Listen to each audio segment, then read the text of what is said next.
Assalamualaikum everyone. I hope you are all doing well. Welcome back to my YouTube channel Smart Skills of English.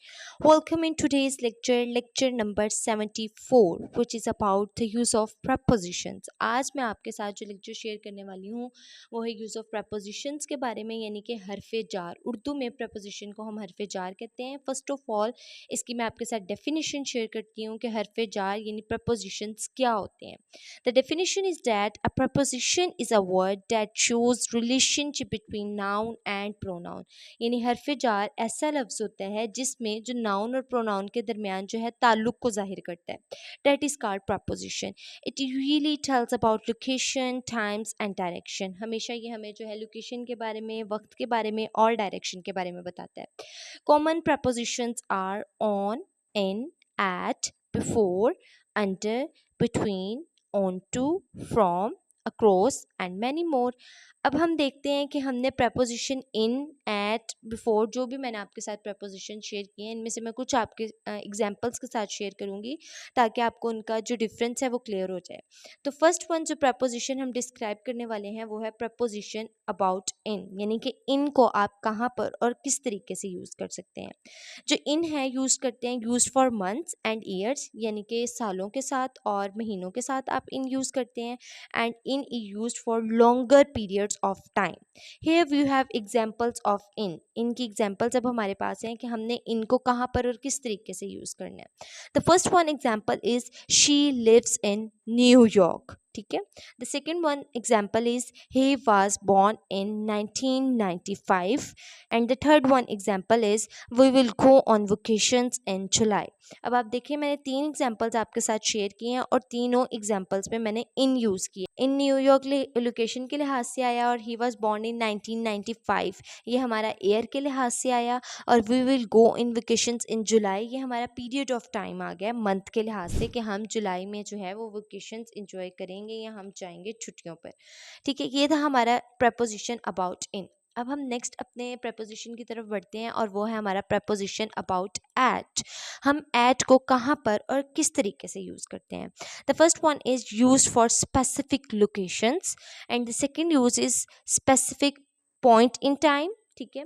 And the third one is events यानी in three basic जगहों पर हम at को use करते हैं.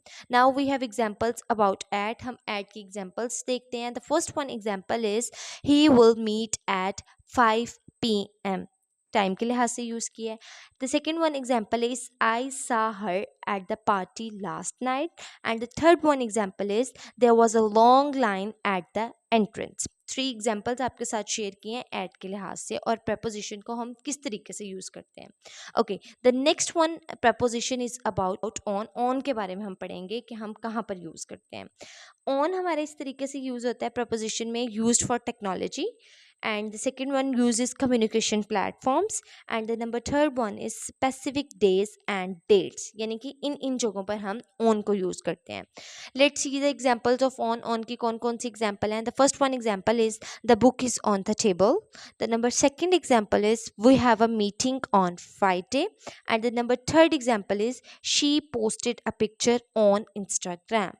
अब आप देखें इन तीनों एग्जाम्पल्स में ऑन किस तरीके से हमने यूज़ किया है और ऑन की मतलब जो स्पेसिफिक चीज़ें हैं वो टेक्नोलॉजी में यूज़ होगा, कम्युनिकेशन प्लेटफॉर्म में होगा और स्पेसिफिक डेज या फिर डेट में होगा. The next one preposition is to यानी कि टू को आप कहाँ पर और किस तरीके से यूज़ कर सकते हैं. किस तरीके से यूज़ करते हैं टू को. The preposition two is very commonly used and had several purposes specially indicating purposes movements और रिलेशनशिप्स. ठीक है. किसी भी पर्पस को शो करने के लिए हम टू यूज़ करेंगे, किसी मूवमेंट को शो करने के लिए हम टू यूज़ करेंगे और किसी रिलेशनशिप को यूज़ करने के लिए हम टू यूज़ करते हैं. For example for time. Time के साथ साथ हम preposition को किस तरीके से यूज़ कर सकते हैं. The first one example is the meeting is from 6 p.m. To 8 p.m. जो मीटिंग स्टार्ट हुई है वो 6 p.m. से 8 p.m. तक होगी. है मीटिंग का टाइम आपको डिस्क्राइब किया गया. The meeting is from 6 p.m. To 8 p.m. For purpose. Purpose के लिए हम इसको किस तरीके से यूज़ करते हैं. आई केम हेयर टू स्टडी. मैं यहाँ पर पढ़ने के लिए आई हूँ या मैं यहाँ पर पढ़ने के लिए आया हूँ. ठीक है. यहाँ पे ये पर्पस को शो कर रहा है. उसके बाद नेक्स्ट वन है for relationship, this gift is to you from Ali, ये जो तोहफा है या ये जो प्रेजेंट है ये आपके लिए है अली की तरफ से, ठीक है, ये रिलेशनशिप को शो कर रहा है। और नेक्स्ट है आपका please give this book to Sara, ये जो किताब है बराए मेहरबानी ये किताब जो है वो आप सारा को दे दें। अब आपने देखा होगा माय डियर स्टूडेंट्स कि मैंने आपको प्रेपोजिशन के किस तरीके के यूजेस पढ़ाए हैं, यानी कि इन मैंने आपके साथ डिस्क्राइब किया है, एट डिस्क्राइब किया है, ऑन एंड टू। ये वो प्रेपोजिशंस हैं जो बेसिकली हम अपनी ग्रामर में, अपनी स्पोकन इंग्लिश में, अपनी वोकेबलरी को इम्प्रूव करने के लिए और अपनी जो स्किल्स ग्रामर स्किल्स हैं उनको इम्प्रूव करने के लिए यूज़ करते हैं। इसका बहुत ज़्यादा मेजर यूज़ है जो जब आप एंट्री टेस्ट देते हैं, इसमें भी आपसे ऐसे ऐसे एमसीक्यूज पूछे जाते हैं जिनमें प्रपोजिशन का यूज़ हुआ होता है। आई होप कि आपको यहाँ तक बिल्कुल क्लियर हो गया होगा कि हमने प्रपोजिशन में इन, एट, ऑन को किस तरीके से यूज़ करना है। All right, that brings us to the end of today's lesson on prepositions. I hope the examples and explanation help you understand how to use words like on, in, at, to correctly in everyday English. If you found this video helpful, then don't forget to like, subscribe, and click the bell icon so you can never miss a video. Thanks for watching. Take care of yourself.